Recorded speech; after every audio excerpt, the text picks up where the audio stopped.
الحمد لله رب العالمين والصلاة والسلام على سيد الأنبياء والمرسلين وعلى آله وصحبه أجمعين. أما بعد فأعوذ بالله من الشيطان الرجيم. بسم الله الرحمن الرحيم. قل إن كنتم تحبون الله فاتبعوني يحببكم الله. صدق الله مولانا العظيم.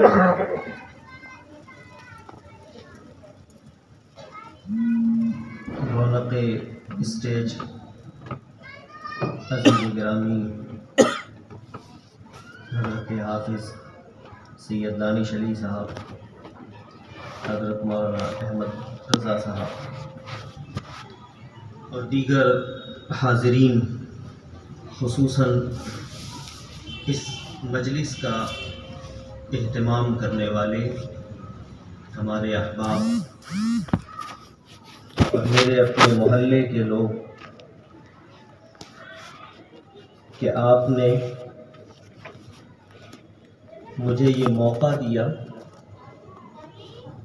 کہ ہم کس نظریے پر قائم رہتے ہیں اور کس نظریے کی تبلیغ و ترسیل چاہتے ہیں، اس چیز کو پیش کرنے کا آپ نے ہمیں موقع دیا ہے۔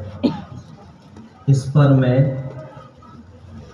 اس مجلس کا اہتمام کرنے والے ہی نہیں، محلے کے وہ تمام افراد جو یہاں حاضر ہو کر گفتگو سنیں گے، اور وہ مسلم خواتین جو اپنے گھروں میں بیٹھ کر کے سن رہی ہیں، ان سب کا بھی خطیب اعظم کے قدموں کا بوسہ لیتے ہوئے حضور کی دعاؤں کا طلبگار ہوں۔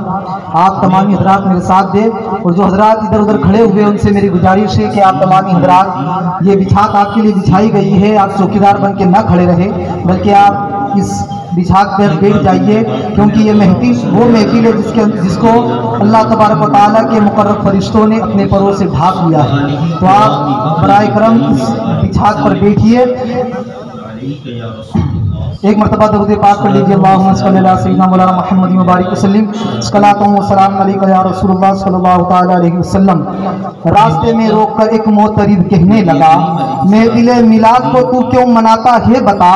طنزیہ لہجے میں پھر کھول کر وہ اپنی زبان مجھ سے یہ کہنے لگا، لکھا ہوا ہے یہ کہا۔ میں یہ بولا، شان مجھ سے اب مصطفیٰ کی تو سن، بات بند اپنے ذہن کے سارے دریچے کو کھول دو، آیت قرآن ہے یہ ترجمہ مجھ سے سنو، اور اپنے رب کی نعمتوں کا خوب خوب چرچا کرو، اور اپنے رب کی نعمتوں کا خوب خوب چرچا کرو۔ نعمت رب الالہ ہے مصطفیٰ خیر البشر ہے، اے خدا کے بندے رب کی نعمتوں کا شکر کر، اے خدا کے بندے رب کی نعمتوں کا شکر کر۔ پھر وہ بولا، شرک ہے میلاد یہ کرنا تیرا؟ میں یہ بولا، شرک کا اس سے نہیں ہے کچھ واسطہ، ہے بخاری میں رسول پاک کا قول مبین، شرک کا کچھ خوف مجھ کو اپنی امت پر نہیں، شرک کا کچھ خوف مجھ کو اپنی امت پر نہیں۔ میں نے کہا یا تو پھر اب مصطفیٰ سے اپنا ناطہ توڑ دے، یا نبی کے غلاموں سے بحث کرنا چھوڑ دے، یا نبی کے غلاموں سے بحث کرنا چھوڑ دے۔ بات سن کر وہ میری سوچ کر کہنے لگا، پھر سوالوں کا نیا جال وہ بننے لگا، جشن آمد پر لگائے جھنڈے یوں کس نے بتا؟ میں یہ بولا، ان کی آمد سے جاری ہے یہ سلسلہ، نصب جھنڈے کر دیے جبریل نے، سن لے ذرا، ایک مشرق ایک مغرب ایک مکان آمنہ، ایک مشرق ایک مغرب ایک مکان آمنہ۔ دل ملا کر منہ بنا کر پھر کیا اس نے سوال، کوئی تو دکھاؤ جشن آمد کی مثال۔ میں یہ بولا، کھول کر قرآن سورہ یونس کو نکال، گر تجھے کرتے میسر فضل رحمت رب ذوالجلال، خوب پھر رب کی رحمتوں کی خوشیاں اے بد یقین، وما ارسلناک الا رحمت للعالمین، وما ارسلناک الا رحمت للعالمین۔ پھر وہ بولا، مان لیتا ہوں میں تیری باتیں سبھی، عید ہے کیسے بتا، یہ عید میلاد النبی میں یہ بولا عید تو جمعہ بھی ہے اسلام میں، ایسے تو پھر کئی عیدیں ہیں سال میں، ایسے تو پھر کئی عیدیں ہیں سال میں، تو کیوں پھنسا ہے تیرا دل وہم و گمان کے جال میں؟ ہو گیا خاموش میری بات جب اس نے سنی، پھر کہا ایک بات مجھ کو تو بتا دے آخری، کب تلک چلتی رہے گی یہ عید میلاد النبی؟ میں یہ بولا پوچھتے ہو کب تلک ہے یہ خوشی، آ مدثر سے تو نغمہ رضا کا سن اور جھوم، حشر تک ڈالیں گے ہم پیدائش مولا کی دھوم، مثل فارس نجد کے قلعے گراتے جائیں گے، اور نثار تیری چہل پہل پر ہزاروں عید ربیع الاول، سوائے ابلیس کے جہاں میں سبھی تو خوشیاں منا رہے گے، سوائے ابلیس کے جہاں میں سبھی تو خوشیاں منا رہے گے۔ آئیے خطیب اعظم ہند کی بارگاہ میں دعوت خطاب دینے جا رہا ہوں، حضرت کا استقبال نعرہ تکبیر اور نعرہ رسالت کے ساتھ کر لیا جائے۔ نعرہ تکبیر، نعرہ رسالت، نعرہ رسالت، جشن عید میلاد النبی، جشن عید میلاد النبی۔ تمہارے اندر تبھی آئے گی جب تم میری اتباع اور میری پیروی کرو گے، اور جب تک تم میری اتباع اور پیروی نہیں کرو گے تب تک تمہارے اندر اللہ کی محبت بھی نہیں آ سکتی ہے۔ یہودی اور عیسائی جو کہ ایک نبی کو مانتے تھے، یہودی حضرت موسیٰ علیہ السلام کو مانتے تھے، عیسائی حضرت عیسیٰ علیہ السلام کو مانتے تھے، ان پر آسمان سے اللہ نے کتاب اتاری، اس کتاب کے احکامات پر وہ عمل کرنے کا دعویٰ بھی کرتے تھے۔ وہ اتنا آگے بڑھے کہ انہوں نے ایک غلط بات کہنی شروع کر دی۔ جب اللہ کے رسول علیہ السلام دین لے کر آئے، یہ دین ناسخ الادیان تھا، اس دین کے بعد اب کسی اور دین پر عمل نہیں ہو سکتا ہے۔ جب حضور یہ دین لے کر آئے، یہودیوں کو یہ بات اچھی نہیں لگی، عیسائیوں کو یہ بات اچھی نہیں لگی کہ ہم تو حضرت عیسیٰ کو مانتے ہیں، ہم محمد عربی صلی اللہ علیہ وسلم کو کیوں مانیں؟ یہودیوں نے کہا کہ ہم تو حضرت موسیٰ کو مانتے ہیں، ہم محمد عربی صلی اللہ علیہ وسلم کو کیوں مانیں؟ اور حضور کو نہ ماننے کے لیے انہوں نے ایک بہانہ بنایا۔ وہ بہانہ کیا تھا؟ انہوں نے کہا نحن ابناء اللہ، ہم تو اللہ کے بیٹے ہیں، معاذ اللہ، وَأَحِبَّاؤُهُ، اور اس کے پسندیدہ لوگ ہیں ہم۔ ان کا دعویٰ کیا تھا؟ ہم اللہ کے بیٹے ہیں اور اس کے محبوب ہیں، اس کے پسندیدہ ہیں۔ یہ یہودیوں اور عیسائیوں کا دعویٰ تھا۔ نبی کریم علیہ السلام کو کراس کر کے وہ رب تک پہنچنے کی بات کر رہے تھے۔ قرآن مجید کی آیت جبریل امین لے کر آئے کہ محبوب ایسوں سے کہہ دیجئے قل ان کنتم تحبون اللہ، تم اللہ سے محبت تبھی کر سکتے ہو فاتبعونی، جب تم میری پیروی کرو، میری اتباع کرو، اور جب تک تم میری اتباع نہیں کرو گے تب تک تم اللہ سے محبت بھی نہیں کر سکتے ہو۔ قرآن مجید نے راہ متعین کر دی کہ بندہ کامیاب تبھی ہوگا جب وہ اللہ کے رسول علیہ السلام کی پیروی کرے گا، آپ کے احکامات پر چلے گا۔ سوال یہ ہوتا ہے دنیا میں آنے والا کوئی بھی انسان کسی کی بات مانے گا کب؟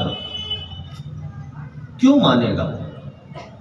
ایک اجنبی آدمی آپ کو کہے کہ مجھے 10 روپے دے دو، کیا آپ آسانی سے دیں گے؟ لیکن آپ کا بیٹا بولے تو پھر دے دیں گے۔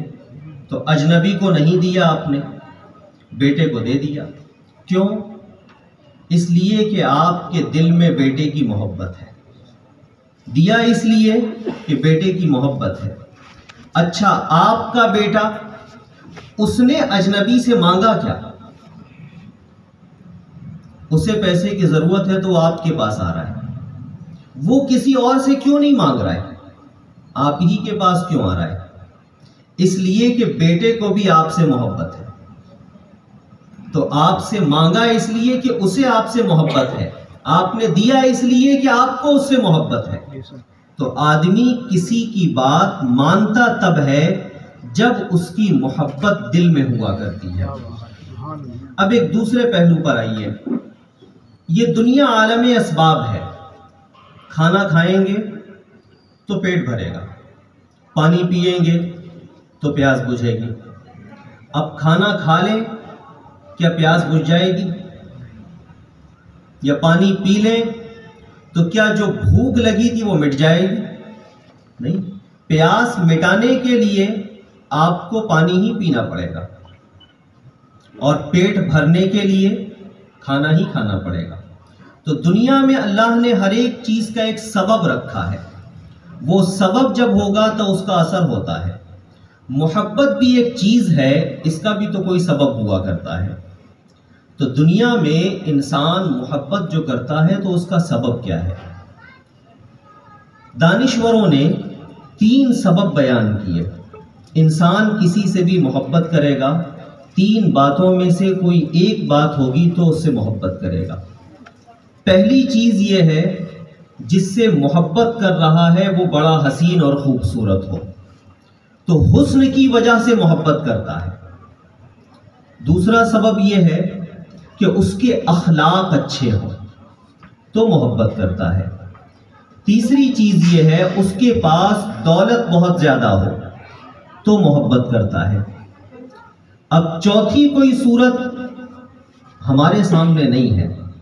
محبت یا تو حسن کی بنیاد پر ہوگی، یا اخلاق کی بنیاد پر ہوگی، یا پھر دولت کی بنیاد پر ہوگی۔ جس سے بھی انسان دنیا میں محبت کرتا ہے، انہی 3 اسباب میں سے کسی ایک سے کرتا ہے۔ اب نبی کریم علیہ السلام سے بھی ہمیں محبت کرنی ہے تو یہ دیکھنا چاہیے کہ اللہ نے انہیں حسن کیسا عطا فرمایا ہے، کیونکہ وہ جو حسن کے ذریعے سے محبت کرنا چاہے وہ حسن کو دیکھ کر محبت کر لے۔ حضرت حسان بن ثابت انصاری رضی اللہ تعالیٰ عنہ صحابی رسول ہیں، نبی کریم علیہ الصلاۃ والتسلیم کو انہوں نے دیکھا تو دیکھ کر کہہ اٹھے، وَأَجْمَلُ مِنْكَ لَمْ تَرَ قَطُّ عَيْنِي وَأَحْسَنُ مِنْكَ لَمْ تَلِدِ النِّسَاء، کہ یا رسول اللہ علیہ السلام، آپ سے زیادہ خوبصورت میری آنکھوں نے کسی کو نہیں دیکھا ہے۔ وَأَحْسَنُ مِنْكَ لَمْ تَلِدِ النِّسَاء، اور بات صرف اتنی نہیں ہے کہ میری آنکھوں نے نہیں دیکھا، ارے دیکھا اس لیے نہیں ہے کہ کسی ماں نے آپ سے زیادہ خوبصورت پیدا ہی نہیں کیا ہے، تو جب پیدا ہی نہیں کیا تو پھر دیکھتا کیسے؟ خلقت مبرأ من کل عیب کأنک قد خلقت کما تشاء، بلکہ آپ کو آپ کے رب نے ہر عیب سے پاک پیدا کیا ہے، بلکہ جیسا آپ پیدا ہونا چاہتے تھے ویسا اعلیٰ حسین آپ کو رب نے پیدا کیا ہے۔ تو نبی کریم علیہ السلام کے حسن کا عالم یہ ہے۔ اور آگے بڑھ کر دیکھیں، ایک دوسرے صحابی ہیں حضرت جابر بن سمرہ رضی اللہ تعالیٰ عنہ، وہ کہتے ہیں 14ویں رات تھی اور آسمان پہ چاند چمک رہا تھا۔ چاندنی رات میں اللہ کے رسول علیہ السلام بھی جلوہ گر تھے۔ جابر بن سمرہ کہتے ہیں، میں نے ایک نظر نبی کریم علیہ السلام کے رخ زیبا پر ڈالی، دوسری نظر پلٹ کر آسمان پر چمکتے چاند کو دیکھا، پھر میں پلٹا اور حضور کے چہرے کو دیکھا، پھر پلٹتا پھر چاند کو دیکھتا، میں طے نہیں کر پا رہا تھا کہ حضور زیادہ خوبصورت ہے یا چاند زیادہ خوبصورت ہے۔ میں ایک بار حضور کو دیکھتا، دوسری بار چاند کو، اخیر میں فیصلہ یہی ہوا حضور تو چاند سے بھی زیادہ خوبصورت ہے۔ تو ایسا حسن انہیں ان کے رب نے عطا فرمایا ہے۔ ایسے ہی تورات کے ایک بہت بڑے عالم تھے حضرت عبداللہ بن سلام رضی اللہ تعالیٰ عنہ، یہ تورات اور انجیل کے بھی عالم تھے۔ نبی کریم علیہ الصلاۃ والتسلیم کے اعلان نبوت سے پہلے یہ یہودیوں کے عالم اور ان کے پیشوا تھے۔ یہودیوں کو کوئی مسئلہ پوچھنا ہوتا تو عبداللہ بن سلام کے پاس آیا کرتے تھے۔ نبی کریم علیہ السلام نے اعلان نبوت فرمایا۔ آپ کے اعلان نبوت کی خبر عبداللہ بن سلام کو پہنچی۔ عبداللہ بن سلام بھی نبی کریم علیہ الصلاۃ والتسلیم کی بارگاہ میں آئے، حضور کو دیکھا، دیکھنے کے بعد ایک تاریخی جملہ ارشاد فرمایا۔ عبداللہ بن سلام کہتے ہیں اتنا حسین اور اتنا خوبصورت چہرہ کسی جھوٹے کا ہو ہی نہیں سکتا ہے۔ اتنا حسین چہرہ کسی جھوٹے کا ہو ہی نہیں سکتا ہے۔ ان کا حسن یہ دلیل ہے کہ یہ اللہ کے سچے نبی ہیں۔ یہ ان کا حسن دلیل ہے۔ تو نبی کریم علیہ السلام کو اللہ نے ایسا حسن عطا فرمایا۔ دوستو، یہ تو گفتگو نبی کریم علیہ السلام کے چہرے مبارک کی تھی۔ چہرہ تو ویسے بھی جسم کا اعلیٰ حصہ ہوا کرتا ہے، اوپر کا حصہ ہے۔ نبی کریم علیہ السلام کے جسم پاک کے آپ نیچے کے حصے کی طرف آ جائیے۔ انسانی جسم میں سب سے نیچے پیر ہوا کرتا ہے، اور پیر میں بھی سب سے نیچے تلوا ہوا کرتا ہے۔ ایک صحابی ہیں اور یہ گاؤں کے رہنے والے تھے، شہر کے رہنے والے نہیں تھے۔ حضرت عبداللہ بن زید رضی اللہ تعالیٰ عنہ یہ کھیتی باڑی کرتے تھے، غلے اگایا کرتے تھے، کھیت میں اپنے کام کر رہے تھے۔ انہیں خیال آیا کہ اے عبداللہ ابن زید، تیرا کام کیا ہے؟ یہ ہل چلانا، پھاوڑے چلانا، یا مدینے جا کر محبوب کے چہرے کا دیدار کرنا؟ کہتے ہیں یہ خیال آیا، میں نے اپنے اوزار چھوڑے، کہا یہ گھر پہنچا دینا، اور کہا میں تو مدینے چلا۔ وہ مدینہ آئے۔ نبی کریم علیہ الصلاۃ والتسلیم کی زندگی ظاہری کے وہ آخری ایام تھے۔ نبی کریم علیہ السلام ام المومنین سیدہ عائشہ صدیقہ رضی اللہ تعالی عنہا کے حجرے میں آرام فرما تھے۔ اب تھوڑی سی آپ اس کیفیت کو اور صورت کو ذہن نشین کیجئے گا۔ نبی کریم علیہ السلام حجرہ عائشہ میں لیٹے ہیں، اس طرف دروازہ ہے، حضور کا سر ادھر ہے، دروازے کی طرف حضور کے قدم پاک ہے، سر ادھر دیوار کی طرف اور قدم پاک دروازے کی طرف، یعنی دروازے سے جو بھی آئے گا اس کی نگاہ سب سے پہلے حضور کے پیروں پر جائے گی، چہرے پر نہیں، پیروں پر جائے گی۔ عبداللہ ابن زید کہتے ہیں میں بھی آیا، ادب سے آیا، ہاتھ باندھ کر آیا۔ جیسے ہی ام المومنین کے دروازے پر پہنچا، میری پہلی نظر جو پڑی وہ نبی کریم علیہ السلام کے مبارک تلووں پر پڑی، چہرے پر نہیں، تلووں پر پڑی۔ عبداللہ بن زید کہتے ہیں ہاتھ بندھے تھے، نگاہیں تلوے پر کیا پڑی، ایسا حسن تھا کہ نگاہیں ہٹنے کو تیار نہ تھیں۔ عبداللہ بن زید کہتے ہیں ہاتھ بندھے ہیں، میں دھیرے دھیرے آگے بڑھتا چلا جا رہا ہوں۔ آگے بڑھتے ہوئے آئے، اتنا نزدیک ہوئے کہ حضور کے مبارک تلووں کے پاس آ گئے۔ اب بھی نگاہیں نہ ہٹی، بیٹھ گئے وہاں، اور بیٹھنے کے بعد اپنی پیشانی حضور کے تلووں پر لگا دی انہوں نے۔ اب سوچیں ذرا آپ، پیشانی یہ ہے اور اسی کے نیچے آنکھ ہوتی ہے، ایک انگلی کی جگہ ہوتی ہے۔ جب عبداللہ بن زید نے پیشانی حضور کے تلوے پر رکھ دی، ان کی نگاہیں حضور کے تلووں سے کتنا نزدیک ہو گئیں۔ انہوں نے حضور کے تلووں کے حسن کا اتنا قریب سے دیدار کیا۔ اس کے بعد عبداللہ بن زید کہتے ہیں میں پھر وہاں سے اٹھا، اب بھی نگاہیں نہ ہٹیں، اور ویسے ہی الٹے قدم، محبت جہاں ہوتی ہے وہاں ادب بھی ہوتا ہے۔ یہ بھی تو ہو سکتا تھا، نکلنے کا عام ڈھنگ کیا ہوتا ہے، آدمی جاتا یوں ہے آتا یوں ہے، الٹے تو واپس نہیں آتا، لیکن عبداللہ بن زید وہاں سے آ رہے ہیں کیسے؟ الٹے قدم. کہتے ہیں میں الٹے قدم نکلا اور پھر اپنے گاؤں چلا آیا. 3 دن کے بعد نبی کریم علیہ الصلاۃ والتسلیم کا اس دنیا سے وصال ہو گیا. یہ خبر پورے علاقے میں پھیلی. عبداللہ بن زید کو بھی یہ خبر پہنچی نبی کریم علیہ السلام کا وصال ہو گیا. عبداللہ ابن زید یہ مستجاب الدعوات تھے، جو دعا کرتے وہ دعا قبول ہو جایا کرتی تھی. مصلی بچھایا، ہاتھوں کو رب کی بارگاہ میں بلند کیا اور دعا کرتے ہیں کہ اے اللہ تو مجھے نابینا کر دے، میری آنکھوں کی بینائی لے لے. دیکھا ہے دنیا میں کسی کو؟ آنکھیں مانگنے والے تو بہت دیکھے ہوں گے، یہ ایسا محبوب ہے جس کے عاشق آنکھوں کی بینائی بھی لوٹا دیا کرتے ہیں.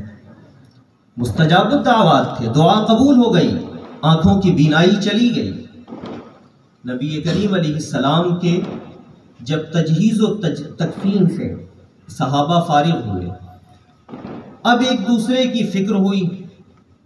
خبر یہ پہنچی کہ عبداللہ ابن زید نابینا ہو گئے. اب بڑے بڑے صحابہ وہ آئے کہ عبداللہ بن زید کی عیادت کریں، ان کی آنکھوں کی روشنی چلی گئی ہے. وہ جب آئے اور آ کر کے انہوں نے عیادت کی کہ آپ کی آنکھوں کی بینائی چلی گئی ہے. جیسے ہی انہوں نے عیادت کرنا چاہی، عبداللہ ابن زید نے روک دیا. انہوں نے کہا کہ آپ عیادت نہ کریں، اس لیے کہ بینائی گئی نہیں ہے، میں نے ہی واپس کر دیا ہے، میں نے ہی لوٹا دیا ہے.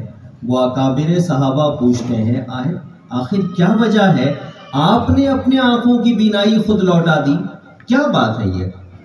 وہ کہتے ہیں اس لیے کہ میں نے دنیا کی ایسی حسین ترین شے کو دیکھ لیا ہے، اب اس کے بعد کسی اور چیز کو دیکھنا نہیں چاہتا ہوں میں.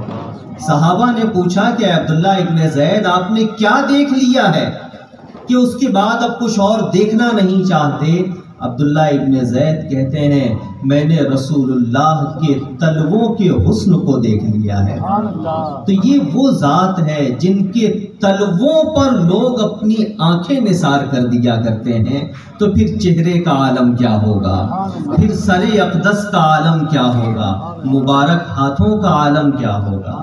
ایسے حسین، ان جیسا حسین کائنات میں کوئی اور نہ ہوا. جو حسن کو دیکھ کر ایمان لانا چاہے وہ نبی کریم علیہ السلام پر حسن کی بنیاد پر ایمان لا سکتا ہے. دوسری بات کہ انسان ایمان محبت کرتا ہے یا تو حسن کی بنیاد پر یا پھر دولت اور ثروت کی بنیاد پر. دولت کی بنیاد پر محبت کا معاملہ کیا ہے؟ ہم اگر کسی پریشانی میں ہوں، مجھے 50,000 روپے کی ضرورت ہو، ایک بندہ آئے اور کہے کہ میں یہ 50,000 روپے آپ کو دیتا ہوں، میرے آڑے وقت میں وہ کام آیا، میرے دل میں اس کی محبت آ جائے گی. کیوں؟ اس لیے کہ اس نے دولت دے کر مجھ پر احسان کیا ہے. اور جس کے پاس میں گیا وہ دولت مند تو تھا مگر اس نے میری ضرورت پوری نہیں کی، اس کی نفرت آ جاتی ہے. تو دولت کی بنیاد پر اگر دولت سے خود کو فائدہ پہنچے تو انسان پھر اس سے محبت کیا کرتا ہے. آج تو نافرمان اولاد کا یہ حال ہے، ماں باپ جب تک پیسے دیں تو وہ ماں باپ سے محبت کرتی ہے، پیسے دینا بند کر دیں تو پھر وہ انہیں برا بھلا کہنے لگتی ہے. اللہ اس سے امت مسلمہ کو محفوظ فرمائے. دنیا میں انسان کسی کو کیا دے سکتا ہے؟ ہم سے اگر کوئی مانگے کہ آپ دے دیجئے، کیا دے دیں گے؟ آدمی اپنے پہنے ہوئے کپڑے دے دے گا، اپنا مکان دے دے گا، پراپرٹی دے دے گا، بینک بیلنس دے دے گا. کیا اپنی جان بھی دے گا؟ یا کسی ایسی چیز کو جو اندیکھی ہو کیا وہ دے سکتا ہے؟ وہ نہیں دے سکتا. نبی کریم علیہ الصلوۃ والتسلیم کے دولت مند ہونے اور دولت نثار کرنے اور بانٹنے کا ڈھنگ کیسا ہے؟ اسے بھی ذرا دیکھیں. ایک صحابی ہیں، مشہور صحابی حضرت ابو ہریرہ رضی اللہ تعالی عنہ. یہ وہ صحابی ہیں جنہوں نے سب سے زیادہ حدیثیں حضور کی بیان کی ہیں. 5000 سے زائد حدیثیں ان کے راوی تنہا حضرت ابو ہریرہ رضی اللہ تعالی عنہ ہیں. حضرت ابو ہریرہ بڑے حافظ الحدیث تھے. نبی کریم علیہ السلام کی بارگاہ میں ایک دن آئے اور آ کر کے عرض کرتے ہیں کہ یا رسول اللہ، میں آپ کی حدیثیں سنتا بہت ہوں لیکن ذہن کمزور ہے، یاد نہیں رکھ پاتا. ذہن کمزور ہے، یاد نہیں رکھ پاتا. اگلا جملہ کیا ہے؟ کیا انہوں نے یہ کہا کہ آپ دعا کر دیجئے کہ اللہ میری یاد اچھی کر دے؟ نہیں. حضرت ابو ہریرہ نے دعا کی گزارش نہیں کی. حضرت ابو ہریرہ کہتے ہیں کہ یا رسول اللہ، مجھے یادداشت عطا کر دیجئے، مجھے یادداشت عطا کر دیجئے. حضور سے مانگ رہے ہیں کہ مجھے قوت حافظہ دے دیجئے. کیا قوت حافظہ بھی کوئی ایسی چیز ہے کہ کسی کو دی جا سکتی ہے؟ قوت حافظہ تو نہیں دی جا سکتی نا. لیکن وہ صحابی تھے، وہ جانتے تھے یہ وہ ہیں جنہیں اللہ نے دو جہاں کا مالک بنایا ہے. ان کے در پہ آ کر جو مانگو گے مل جائے گا. مالک کونین ہیں، وہ پاس کچھ رکھتے نہیں. دو جہاں کی نعمتیں ہیں ان کے خالی ہاتھ میں. اب دو جہاں کی نعمتیں ہیں ان کے خالی ہاتھ میں. اب ذرا آپ خالی ہاتھ کا بھی جلوہ دیکھیے. نبی کریم علیہ السلام نے یہ نہیں فرمایا کہ اے ابو ہریرہ جاؤ کسی حکیم کے پاس، اس سے تم کہو کہ وہ دماغ کی یادداشت کی بہتری کے لیے کوئی نسخہ لکھ دے، وہ کوئی فارمولہ دے دے. نبی کریم علیہ السلام نے ایسا کچھ نہ کہا، بلکہ حضور ان سے فرماتے ہیں کہ اے ابو ہریرہ تمہارے کندھے پر جو چادر ہے اس چادر کو اتار کے زمین پر پھیلا دو. ابو ہریرہ اس چادر کو پھیلاتے ہیں. نبی کریم علیہ الصلاۃ والتسلیم نے اپنا خالی ہاتھ یوں لیا اور اپنے سینے کی طرف لے کر گئے. ہاتھ خالی تھا، یوں سینے پر رکھا، مٹھی بند کی اور اسے لے کر آئے اور اس چادر میں کھول دیا. چادر میں آتا تو کچھ نہ دکھا، جب گیا تھا ہاتھ تب بھی خالی نظر آ رہا تھا، اور جب آیا ہے تب بھی خالی نظر آ رہا تھا. اسے کھول دیا. ابو ہریرہ بھی دیکھ رہے ہیں، یوں تو کچھ دکھ نہیں رہا ہے. حضور فرماتے ہیں ابو ہریرہ چادر سمیٹو، سینے سے لگا لو اپنے. انہوں نے چادر سمیٹی، سینے سے لگایا. پھر ابو ہریرہ کہتے ہیں وہ دن ہے اور آج کا دن، اس کے بعد سے جو کچھ سنا ہے ایک ایک کلمہ مجھے یاد ہے آج بھی. تو یہ ہے نبی کریم علیہ السلام کے پاس دولتوں کا انبار کہ جو کوئی نہیں دے سکتا، ایسی دولت بھی وہ عطا کر دیا کرتے ہیں. جو کہیں سے نہ ملے وہ ان کے در پاک سے مل جایا کرتی ہے. نبی کریم علیہ الصلاۃ والتسلیم مالک کونین ہیں، مالک و مختار ہیں، جسے جو چاہتے ہیں وہ عطا کر دیا کرتے ہیں، اور جسے جتنا چاہتے ہیں اتنا عطا کر دیتے ہیں. ایک اور حدیث یاد آتی ہے. حضرت سلمان فارسی رضی اللہ تعالی عنہ وہ ایک مرتبہ نبی کریم علیہ السلام کی خدمت میں آئے اور عرض کرتے ہیں یا رسول اللہ، میں نے ایک آدمی سے ادھار کھجوریں لے لی تھی اور پیسے نہیں چکا پا رہا ہوں. میں اسے کھجوریں ادھار لے لی، پیسے نہیں چکا پا رہا ہوں. نبی کریم علیہ السلام نے فرمایا کتنا ادھار ہے؟ ادھار ہے کتنا؟ تو حضرت سلمان فارسی نے بتایا اس دور کے اعتبار سے اس کو جب ہم آج کے حساب میں کنورٹ کرتے ہیں تو تقریباً وہ 4.5 کلو سونا بن جاتا ہے. 4.5 کلو سونا اتنا ادھار ہے. اب سونے کی ویلیو آپ دیکھ لیجئے